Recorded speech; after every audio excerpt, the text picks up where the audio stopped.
میرے بھائیوں، یہ پولیس رات کا ذکر قرآن میں بھی اشارتاً موجود ہے۔ سورہ مریم کے اندر آپ کو 71 نمبر آیت مل جائے گی، پارہ نمبر 16 کے اندر۔ اعوذ باللہ من الشیطان الرجیم، بسم اللہ الرحمن الرحیم۔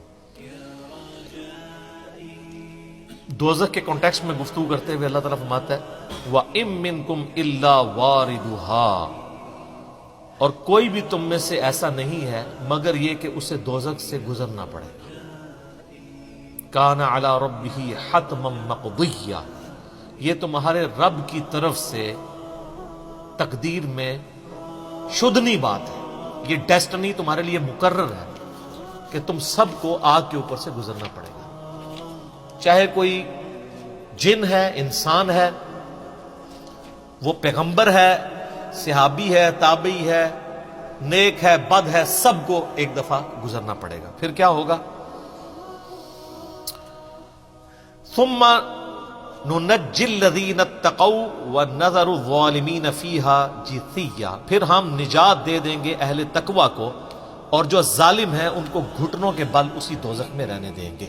وَلِعَوْذُ بِاللَّهِ تَعَالَى اللہم اجرنا من النار، آمین۔ بخاری مسلم میں کئی ایک احادیث ہیں پولیس رات کے حوالے سے۔ ایک وہ حدیث جو بخاری اور مسلم دونوں میں موجود ہے، اللہ کے محبوب صلی اللہ علیہ وآلہ وسلم فرماتے ہیں کہ قیامت والے دن اللہ تعالیٰ جہنم کے دونوں سروں پہ ایک پل رکھے گا، یعنی جہنم کو پار کرنے کے لیے ایک بہت بڑا پل رکھے گا۔ بخاری مسلم کے الفاظ ہے سب سے پہلے میں اپنی امت کو لے کے اس کے اوپر سے گزروں گا، اور اس کے بعد باقی انبیاء بھی اپنی امت کے لوگوں کو اپنے ساتھ لے کر گزریں گے، اور ہر رسول کی زبان پہ سمیت میرے رب سلم رب سلم رب سلم ہوگا، اے اللہ سلامتی فرمانا، اے اللہ سلامتی فرمانا، اے سلامتی فرمانے والے رب سلامتی فرمانا۔ اب نماز کے بعد بھی مسلم شریف میں دعا ہے نا، اللہم انت السلام ومنک السلام تبارک یا ذا الجلال والاکرام، سلامتی۔ اور نبی علیہ السلام فرماتے ہیں یہ کلام بھی صرف انبیاء کر رہے ہوں گے، انبیاء کے علاوہ کسی کو کلام کرنے کی اجازت بھی نہیں ہوگی۔ آپ ویسے کہتے رہیں کہ ہمارے بزرگ جو ہیں وہ پھڈا ڈال کے بیٹھ لیں گے کہ میں اپنے مرید لے کے جانے دیں۔ بخاری مسلم کہتی ہے کہ انبیاء کے علاوہ سب کی زبانیں ہوں گی گونگ، سوائے اس کے کہ وہ کہیں گے رب سلم رب سلم رب سلم۔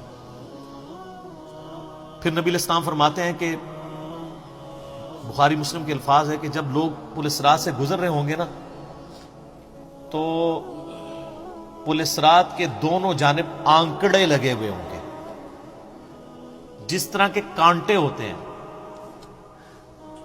اور وہ گزرنے والوں کو زخمی کر رہے ہوں گے، اور اٹھا اٹھا کے مجرمین کو دوزخ میں پھینک رہے ہوں گے۔ جیسے کرین کی آپ سمجھیں کہ وہ آگے کرین سے وہ چیزیں اچک کے پھینکی جاتی ہیں نا، تو نبی علیہ السلام فرماتے ہیں اس طرح وہ اچک اچک کر جہنمیوں کو اس پل سے گزرتے ہوئے اچک اچک کر پھینک رہے ہوں گے جہنم میں۔ اور نبی علیہ السلام نے یہ بھی فرمایا، بخاری مسلم کے الفاظ ہیں کہ ہر شخص اپنے اعمال کے مطابق گزر رہا ہوگا، کوئی سورین کے بل گھسٹتا ہوا جا رہا ہوگا، استغفر اللہ۔ آپ سر اس منظر کو امیجن بھی نہیں کر سکتے۔ یہاں تو کہتے ہیں لوگ جو کچھ بھی ہے تیرے محبوب کی امت سے، تو وہ امت کون سی ہے جو گزر رہی ہوگی؟ وہ آپ ہی لوگ ہی ہیں، ہم لوگ ہی ہیں۔ اللہ تعالیٰ سلامتی کے ساتھ ہمیں گزار دیں، آمین۔ آپ علیہ السلام فرمایا کہ بعض لوگ جو ہیں وہ یعنی تیز رفتاری سے گزر رہے ہوں گے، بعض گھسٹ گھسٹ کے اپنے اعمال کے مطابق گزر رہے ہوں گے، اور پھر لوگ کٹ کٹ کے دوزخ میں گر رہے ہوں گے۔ بخاری مسلم کے الفاظ ہیں اس پل سے کٹ کٹ کے دوزخ میں گر رہے ہوں گے، پھر وہ دوزخ میں رہیں گے یہاں تک کہ اللہ تعالیٰ ان کے لیے کوئی فیصلہ فرما دے۔ وَلِعَوْذُ بِاللَّهِ تَعَالَى، اللہ تعالیٰ کی پناہ، اللہم اجرنا من النار، آمین ثم آمین۔ صحیح مسلم میں ایک حدیث ہے، ابو سعید خدری کہتے ہیں کہ ہمیں یہ بات بھی پہنچی ہے کہ وہ پل جو ہے وہ تلوار کی دھار سے زیادہ تیز اور بال سے زیادہ باریک ہوگا۔ یہ الفاظ بالکل صحیح ہیں صحیح مسلم کے اندر۔ تو اس پل سے تو کوئی بندہ مہارت کے ساتھ بھی نہیں گزر سکتا، کوئی چائنی بھی نہیں گزر سکتا، وہ جو تو یہ اس کے اوپر سے گزرنا ایک معجزے والا معاملہ ہی ہوگا جس کو اللہ تعالیٰ نجات دے گا۔ اور یہ جو میں نے آیت پڑھی نا سورہ المریم کی آیت نمبر 71، اس کے کانٹیکسٹ میں کتاب التفسیر چیپٹر میں امام ترمذی اسی آیت کو ہیڈنگ بنا کے نا اس کے نیچے ایک حدیث لے کے آئے ہیں. یعنی یہ جو میں نے کہا نا قرآن میں پل صراط کا ذکر ہے، امام ترمذی کا بھی یہی فہم ہے.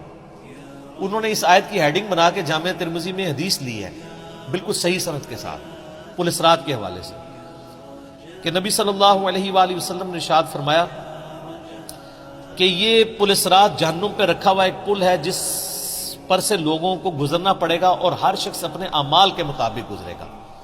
بعض لوگ بجلی کسی تیزی سے گزر جائیں گے، جیسے آسمان سے ایسے بجلی کڑک کے نیچے پتہ ہی نہیں ود ان سیکنڈز. بعض ہوا کی تیزی سے گزریں گے جو اس سے کم نیک ہوں گے. بعض گھوڑ سوار یا اونٹ سوار کسی تیزی سے گزریں گے، بعض بھاگتے ہوئے گزر جائیں گے، اور بعض جو ہیں وہ پیدل چلتے ہوئے، اور بعض سرین کے بل گھسٹتے ہوئے. سر اتنا لمبا پل، پتہ نہیں کتنی مسافت ہے. بلکہ بخاری مسلم میں الفاظ ہے، نبی علیہ السلام نے فرمایا کہ اس پل کی لمبائی اللہ ہی بہتر جانتا ہے، مجھے نہیں پتا کتنی ہے. اوئے ہائے ہائے. اور بعض ایسے ہوں گے جو کٹ کٹ کے پھر دوزخ میں گر رہے ہیں، اور ان کا معاملہ پھر بعد میں اللہ تعالیٰ طے کرے گا کہ ان کے ساتھ کیا ہوگا. استغفر اللہ. جامعہ ترمذی میں ایک حدیث ہے، حضرت انس بن مالک جو حضور کو 10 سال تک وضو کرواتے رہے، بخاری مسلم میں آئے. ترمذی میں الفاظ ہیں، وہ کہتے ہیں یا رسول اللہ قیامت الدین آپ میری شفاعت کریں گے؟ فرمایا میں کروں گا. تو یا رسول اللہ مجھے اپنا پتہ بتا دیں، میں آپ کو کہاں تلاش کروں. انہوں نے انشور کیتا ہے. آپ نے فرمایا تم پورے صراط پہ آ جاؤ. آئے ہائے ہائے. تم مجھے پورے صراط پہ دیکھ لینا، میرے امتی گزر رہے ہوں گے، میں ان کے لیے سلامتی کی دعا کر رہا ہوں. کہا یا رسول اللہ پھر پولیس صراط پہ نہ پاؤں؟ تو آپ نے فرمایا کہ پھر تم میزان عمل پہ آ جاؤ، جہاں لوگوں کے نامہ اعمال تولے جا رہے ہوں. نبی علیہ السلام کا نامہ اعمال نہیں تول رہا ہوگا، آپ کو تو اللہ نے امن دے دیا نا، انا فتحنا لک فتحا مبینا. اور بخاری مسلم میں حدیث ہے، حدیث شفاعت کے سارے نبیوں سے لوگ ہوتے ہوتے حضرت عیسیٰ کے پاس جب اینڈ پہ آئیں گے نا تو وہ کہیں گے بس ایک ہی شخص ہے جس کو امن ملا ہوا ہے، تو محمد رسول اللہ کے پاس جاؤ، وہ شفاعت کریں گے. تو آپ علیہ السلام اپنی امت کی خاطر ہی یعنی میزان عمل پہ تکلیف کاٹ رہے ہوں گے. کہا یا رسول اللہ میزان عمل پہ بھی نہ پاؤں تو کہاں جاؤں؟ فرمایا پھر تم حوض کوثر پہ آ جاؤ، میں وہاں پہ اپنے امتیوں کو مشروب پلا رہا ہوں. بخاری مسلم میں درجنوں احادیث ہیں، آسمان کے ستاروں کے برابر اس کے برتن ہیں، اور جو ایک بار پیے گا وہ کبھی پیاسا نہیں ہوگا. جنت میں لوگ مشروب لذت کے لیے پئیں گے، پیاس کی وجہ سے نہیں پئیں گے. ان کا یا رسول اللہ اگر آپ مجھے پل صراط پہ بھی نہ ملے، میزان عمل پہ بھی نہ ملے،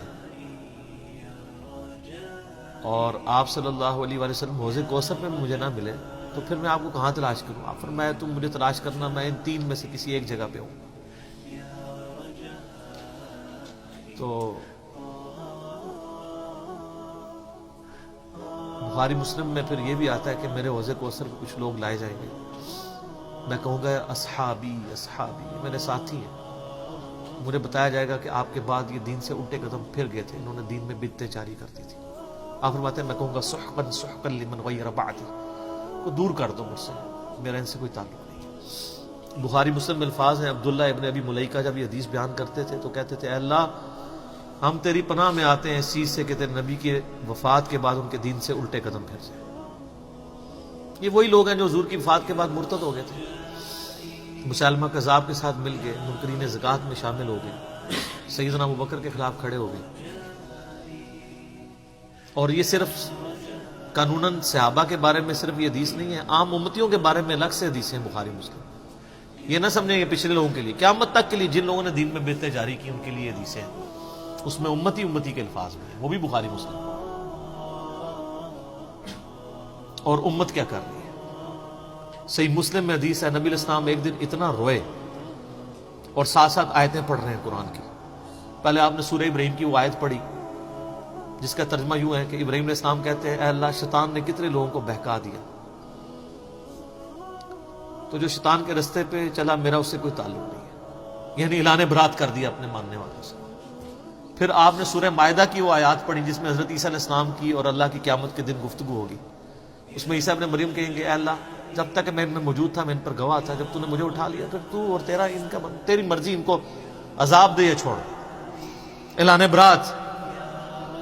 تو حضور نے کہا کہ یا اللہ ابراہیم نے بھی اپنی امت سے اعلان برات کر دیا، عیسیٰ نے بھی کر دیا، لیکن میں کہتا ہوں میری امت، میری امت۔ آئے ہائے، صحیح مسلم کے الفاظ ہیں، حضرت جبرائیل علیہ السلام آئے اور کہا کہ اللہ نے مجھے آپ کی طرف بھیجا ہے اور کہا کہ میرے محبوب سے پوچھو کہ اس کو وہ کون سی چیز ہے جو غم زدہ کر رہی ہے، حالانکہ اللہ کو سب کچھ پتا تھا۔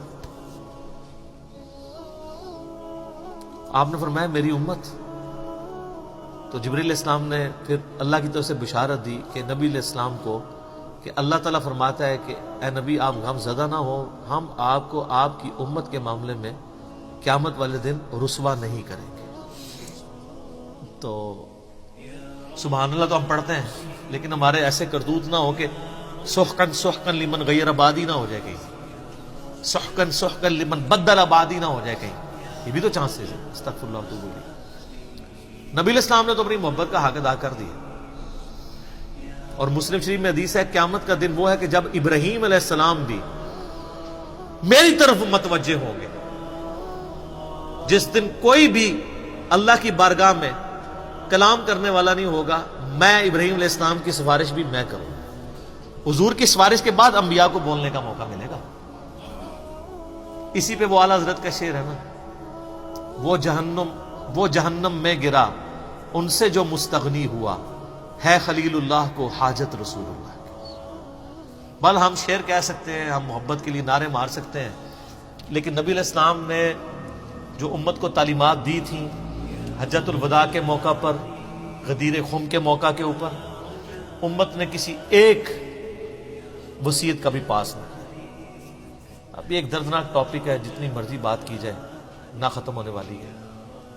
بس اس کو اسی پہ کنکلوڈ کرتے ہیں کہ اللہ تعالیٰ قیامت والے دن ہمیں اپنی رحمت کاملہ سے اپنے محبوب صلی اللہ علیہ وآلہ وسلم کی شفاعت کے ساتھ قیامت کی ساری ہولناکیوں سے بلا حساب و کتاب جنت میں داخلہ عطا فرمائے۔ آمین ثم آمین۔